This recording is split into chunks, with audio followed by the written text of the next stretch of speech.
Hola a todos y bienvenidos a un nuevo video de nuestro curso de Python.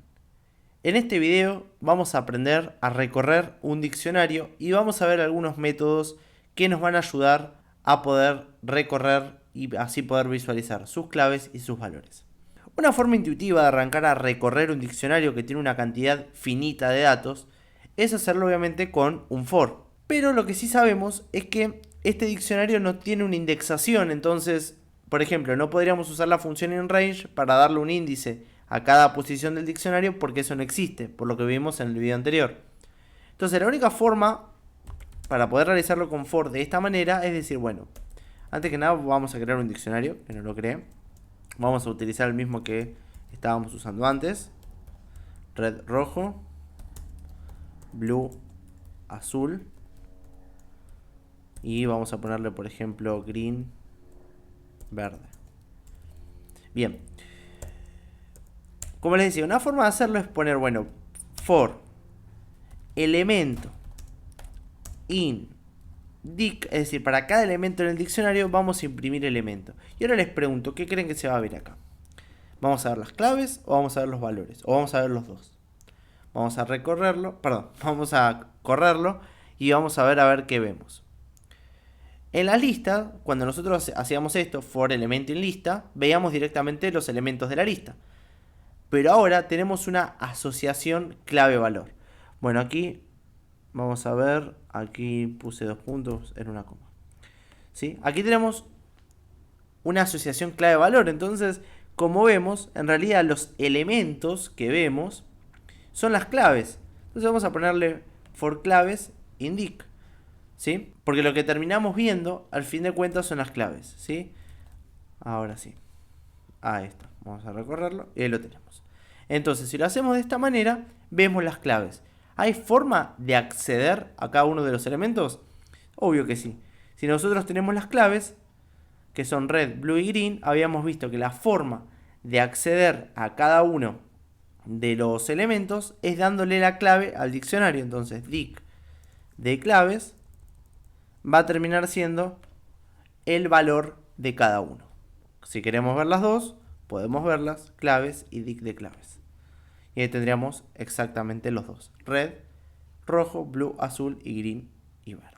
Y ahí lo tendríamos nuestro diccionario, o estamos accediendo a cada elemento de nuestro diccionario con un lazo for. Esto es una manera muy intuitiva de hacerlo. Van a ver que muchas veces nosotros lo hacemos así. Pero hay algunos métodos de los diccionarios que nos van a servir un montón. Y nos pueden ayudar un montón para estructurar nuestro código y para hacerlo un poco más fácil y legible. Uno de ellos es el método keys. ¿Qué es lo que hace el método keys?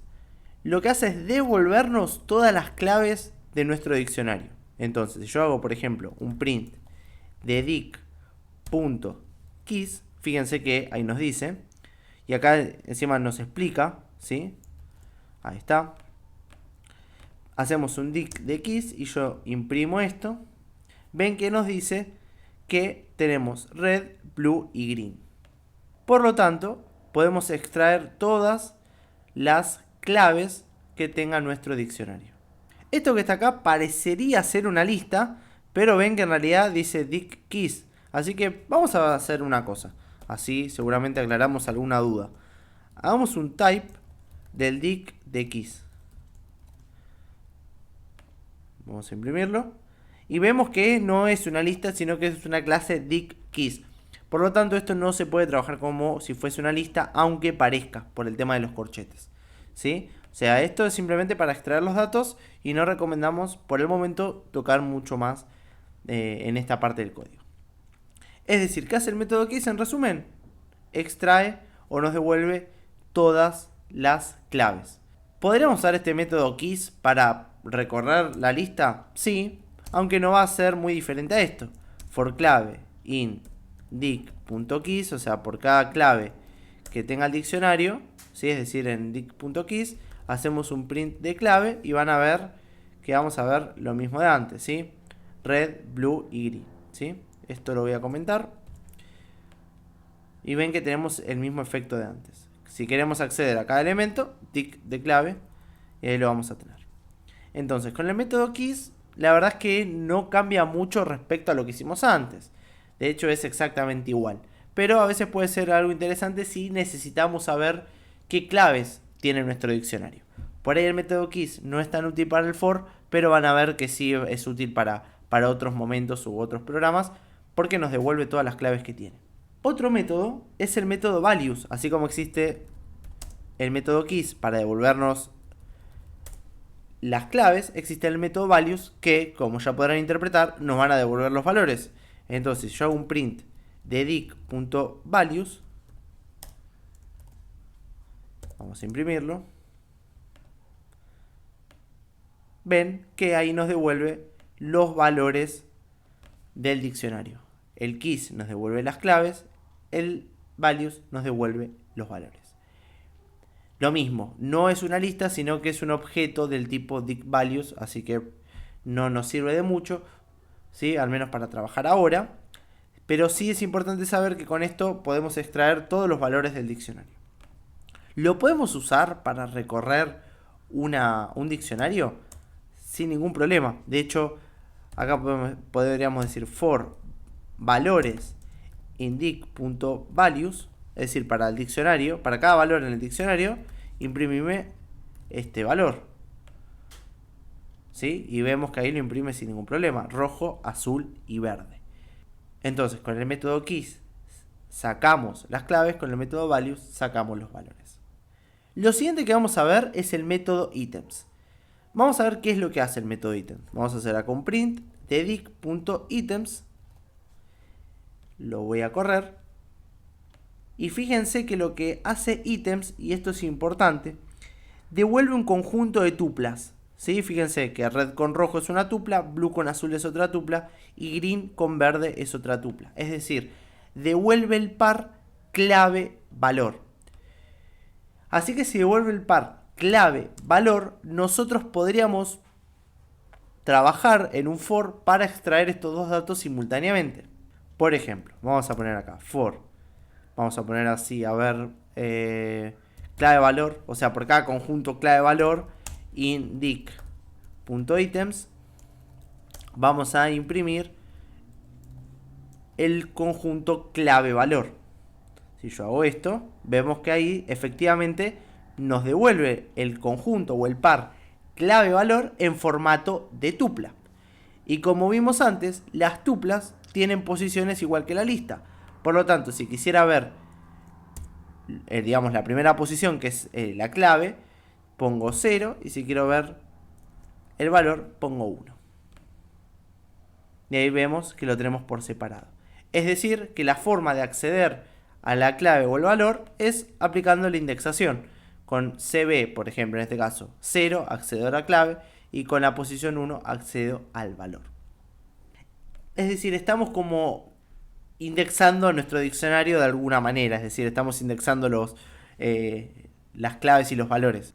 Otra cosa que podríamos hacer acá, como ya sabemos que nos devuelve una tupla y nos devuelve un par de datos, podríamos, por ejemplo, decir for clave valor in dic.items, es decir, guardar cada dato o cada información de la tupla en un valor diferente, imprimimos ahí clave y valor.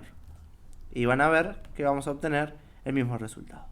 ¿Sí? Es decir, que con ítems es un poco más genérico. Es decir, podemos obtener tanto la clave como el valor, ya sea por una indexación o guardando cada información de la tupla en datos diferentes. Bueno, y por último vamos a ver un método que es el método get, que lo que hace es devolvernos el valor de una clave. Método get.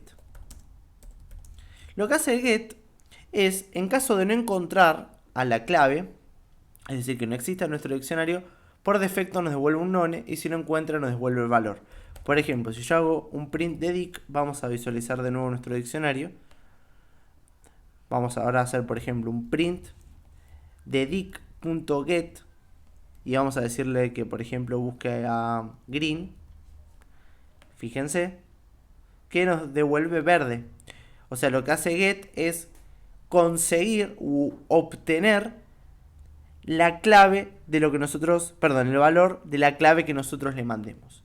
Pero ahora, si no existe, vamos a suponer que yo ahora quiero un yellow, que yellow no existe, fíjense que no va a arrojar un error.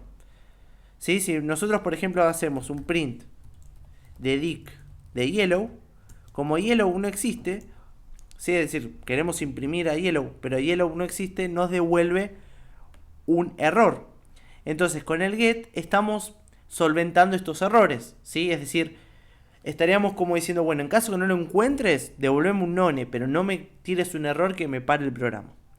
Esa es la diferencia entre acceder, digamos, directamente pasándole la clave por corchetes que haciéndolo con el método de la función get.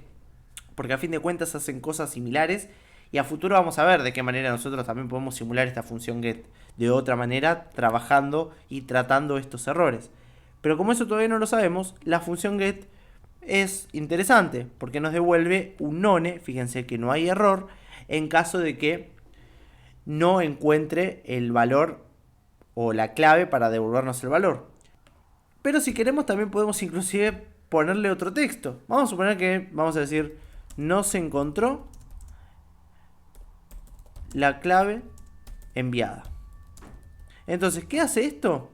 Lo que tiene get es un texto opcional que nosotros le indicamos para que no nos devuelva un none. Es decir, que si no lo encuentra, le decimos que en vez de escribirnos none, nos escriba esto. Entonces fíjense que ahora como yellow no lo encuentra, en vez de decirnos none, nos dice que no se encontró la clave enviada. Si esto se lo sacamos, fíjense, no pasa nada. No es que va a tirar error, simplemente nos devuelve un none. Y si nosotros le ponemos un texto, no se encontró, en vez de devolver un none, va a devolver el texto que nosotros le indicamos. Muy bien, esto fue todo por este video. Esperemos que les haya gustado, que se haya aprendido y continuaremos trabajando con diccionarios a partir del próximo video, realizando algunos ejercicios. Nos encontramos allí.